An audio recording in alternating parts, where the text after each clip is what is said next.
नमस्कार दोस्तों, स्वागत है आप सभी का मालवी एकेडमी बीएचयू वर्ल्ड के इस ऑनलाइन लर्निंग प्लेटफॉर्म पे। दोस्तों आज इस वीडियो में हम लोग जानने वाले हैं सीयूईटी 2022 के फॉर्म से संबंधित जितने भी इंफॉर्मेशन अभी ऑफिशियली आपको बताया जा चुका है, सारी इंफॉर्मेशन का कलेक्शन आपको मैं इस वीडियो में देने वाला हूं।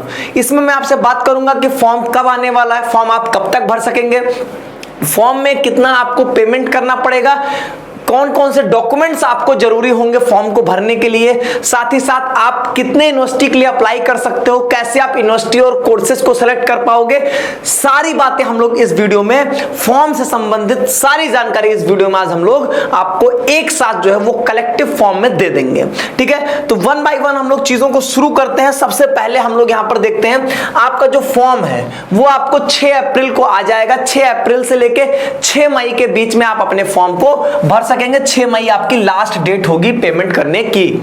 वेबसाइट कहां से आप फॉर्म भरोगे, कहां पर आपको फॉर्म मिलेगा, वो cuet.samarth.ac.in पर आपको फॉर्म मिल जाएगा। कैसे फॉर्म भरना है, फॉर्म में किन किन बातों का ध्यान देना है, वो सारी बातें जब फॉर्म आ जाएगा तो हम लोग वीडियो के माध्यम से आपको समझा देंगे। हड़बड़ी नहीं करेंगे फॉर्म भरते समय, कोई जल्दीबाजी नहीं है कि बस केवल 6 अप्रैल को आया तो 6 ही को हम लोग फॉर्म भर लेंगे। नहीं, पहले सारी बात को समझ लेंगे, सारी चीजों को कलेक्ट कर लेंगे, उसके बाद ही हम लोग फॉर्म भरने जाएंगे।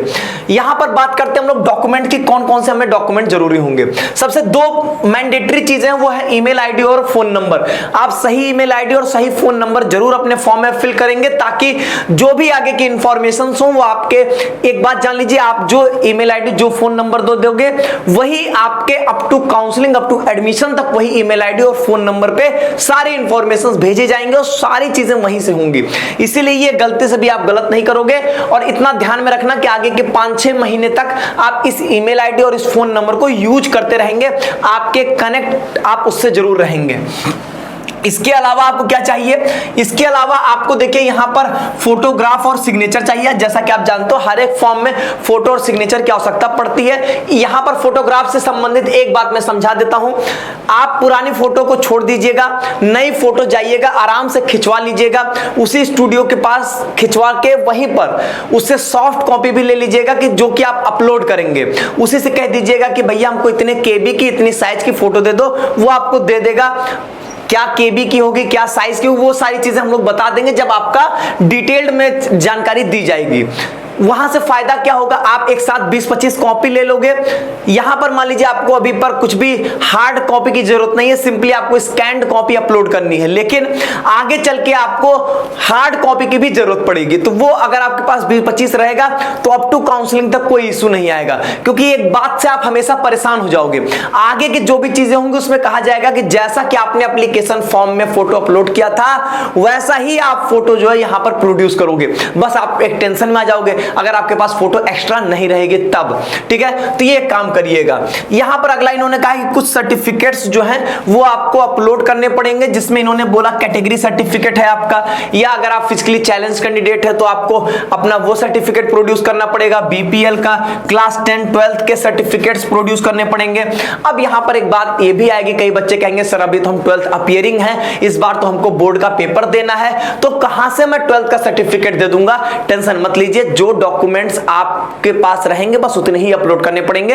ऐसा कोई जरूरी नहीं है कि 12th अपीयरिंग के लिए वो कॉलम जो होगा वो खाली हो जाएगा, वो उनको नहीं अपलोड करना पड़ेगा। ठीक है, एनटी इन सब चीजों में कोई गलती नहीं करेगा कि जानता है कि 12th अपीयरिंग बच्चे इनके पास अभी तक 12th के सर्टिफिकेट नहीं है, तो उसका कोई इशू नहीं है। वो सब चीजें जनरलाइज्ड वे में इन्होंने लिख दिया है, जरूरी नहीं कि इतना आपको करना ही करना है। वो वहां पर ऐसा ऑप्शन आ जाएगा कि 12th अपीयरिंग है, अगर आप यस पे क्लिक कर देंगे तो ये ऑप्शन ही नहीं मिलेगा आपको 12th का अपलोड करने का। ऐसी चीजें होंगी आपके साथ। तो डॉक्यूमेंट से रिलेटेड आपकी चीजें क्लियर हो गई। अब यहां पर हम लोग फीस से रिलेटेड देख लेते हैं कि कितना हमको पैसा पेमेंट करना पड़ेगा। पैसा जो भी आप पेमेंट करोगे वो आप ऑनलाइन ही पेमेंट कर पाएंगे। ठीक है, तो अगर आप खुद से करते हैं ऑनलाइन पेमेंट तो बहुत अच्छी बात है, नहीं करते हैं तो अपने किसी दोस्त, भैया, किसी रिश्तेदार, किसी से करवा सकते हैं, या जाके साइबर कैफे बाहर से भी करवा सकते हैं। अब यहां पर देखिए, यहां पर इन्होंने क्या किया है, फीस क्या रखा है। चूंकि इन्होंने 2 स्लॉट बनाए हैं, जैसा कि इन्होंने बताया था कि टोटल आप मैक्सिमम 9 पेपर दे सकते हो, 9 टेस्ट दे सकते हो, या 9 सब्जेक्ट के पेपर दे सकते हो, जिसमें लैंग्वेज, जनरल टेस्ट और आपका डोमेन स्पेसिफिक सारे इंक्लूडेड हैं। जिसमें इन्होंने बोला था कि आप मैक्सिमम अगर 2 लैंग्वेज लोगे 6 डोमेन ले लोगे और एक जनरल टेस्ट ले लोगे, या आप यहां पर 3 लैंग्वेज 5 डोमेन और आपका एक जनरल टेस्ट, इस तरीके से आप मैक्सिमम 9 टेस्ट दे सकते हैं। तो इसको इन्होंने 2 स्लॉट में डिवाइड कर दिया, एक में 4 और एक में 5 कर दिया इन्होंने, ठीक है। अब इसमें एक में 4 एक में 5, अब देखिए जो पहला स्लॉट होगा उसकी फीस 500 रुपए, अब दूसरा स्लॉट होगा उसकी भी फीस 500 रुपए। ये किसके लिए? जनरल कैंडिडेट्स के लिए। ओबीसी और ईडब्ल्यूएस के लिए 450, एससी एसटी बाकी के लिए आपके क्या हो जाएंगे 400 रुपए, और जो कि इंडिया के बाहर से है उनका 3000, वो अलग मैटर है, ठीक है। तो ये तो रहा आपका फीस का स्ट्रक्चर। अब इसमें आप समझ रहे होगे सर हम दोनों स्लॉट में देंगे कि नहीं देंगे पेपर, ये डिपेंड करेगा कि आप क्या क्या, जैसे कि मान लेते हैं कि आपको किसी पर्टिकुलर कोर्स का एग्जाम देना है, आप जिस यूनिवर्सिटी में फॉर्म भरते हो उसकी एलिजिबिलिटी क्राइटेरिया पे डिपेंड करेगा। अब जैसे कि आपने बीए बीएससी दोनों भर दिया, अब उसमें पता चला कि आपको डोमेन में टोटल 5 या 6 पेपर देने हैं आपको, तो सीधी सी बात है कि आप 4 से ऊपर चले गए, तो 4 से ऊपर जैसे ही आप जाओगे तो आपको दूसरे स्लॉट में आना ही पड़ेगा, तो उसके लिए आपको फीस पे करनी पड़ेगी। ऐसा हो जाता है कि जैसे आप सिर्फ बीएससी मैथ के लिए अप्लाई करते हो और बीएससी मैथ में सिर्फ डोमेन का 3 सब्जेक्ट का पेपर होगा, फिजिक्स केमिस्ट्री मैथ, तो 3 ही टेस्ट देना है, तो यहां पर आप यहीं पर सिर्फ पहले स्लॉट में रह जाओगे, दूसरे स्लॉट की आवश्यकता ही नहीं पड़ेगी। तो वो डिपेंड करेगा आपके फॉर्म भरने के ऊपर, उसके बारे में हम लोग डिटेलिंग करेंगे, लेकिन वो अभी आने देंगे तब, अभी उसकी इंफॉर्मेशन नहीं है, सारी यूनिवर्सिटीज की गाइडलाइंस नहीं है हमारे पास, तो अभी उसके बारे में क्लियर नहीं कर सकते। बस इतना समझिए 9 टेस्ट आप मैक्सिमम दे सकते हैं, जिसमें से 2 स्लॉट में डिवाइड कर दिया, एक में 4 एक में 5। अब अगर 4 तक ही रह गया तो 500 रुपए ही लगेगा, अगर 4 से ज्यादा लग गया 6 7 8 कुछ भी, तब आपको वहां पे और 500 रुपए पे करने पड़ेंगे, ठीक है। ये हो गया आपका यहाँ पे, तो इस तरह स्लॉट वाइज हो गया, तो कुल मिला के समझिए 1000 रुपए आपका फीस मैक्सिमम पड़ने वाला होगा। अब यहाँ पर अगला होगा कि पेमेंट आप ऑनलाइन करोगे तो ऐसा हो सकता है कि आपकी पेमेंट फंस जाए, हो भी सकता है। तो पेमेंट फंसने पे इन्होंने ये बात बोला है कि भैया 24 घंटे आप रुक जाना, हड़बड़ी मत करना। अगर ऐसा कभी कभी होता है पेमेंट फंस जाता है तो बैंक के एंड से कुछ सर्वर इशू होता है, तो पेमेंट को रिफंड कर दिया जाता है 24 घंटे के अंदर। तो 24 घंटे आप वेट करेंगे, अगर रिफंड हो जाएगा तो आप दूसरा ट्रांजैक्शन ट्राई करिएगा, तुरंत दूसरा ट्रांजैक्शन मत कर दीजिएगा, नहीं तो आपके पैसे का नुकसान हो जाएगा। अगली बात यहां पर इन्होंने ये मेंशन कर दिया है कि अगर 24 घंटे के अंदर आपकी प्रॉब्लम नहीं सॉल्व होती है तो आप अपनी क्वेरी जो है वो रेज कर सकते हैं। इन्होंने यहां पर एक अलग से ईमेल आईडी दे दिया है, और मेरा जो एक्सपीरियंस है वो एनटीए के साथ इस मामले में अच्छा है। एनटीए रिस्पॉन्स अच्छा करती है, किसी चीज से प्रॉब्लम हो, चाहे वो सेंटर को लेके हो, फीस को लेके हो, तो रिस्पॉन्स इनका ठीक रहता है, ठीक है। तो इसलिए बहुत ज्यादा यहां पर परेशान नहीं होना है, ठीक है। बाकी आपको एग्जाम फॉर्म के अंदर ही सेंटर को चूज करने का 4 सेंटर के ऑप्शंस भी मिल जाएंगे, ऑलमोस्ट आप जो चाहेंगे आपको मिल जाएगा।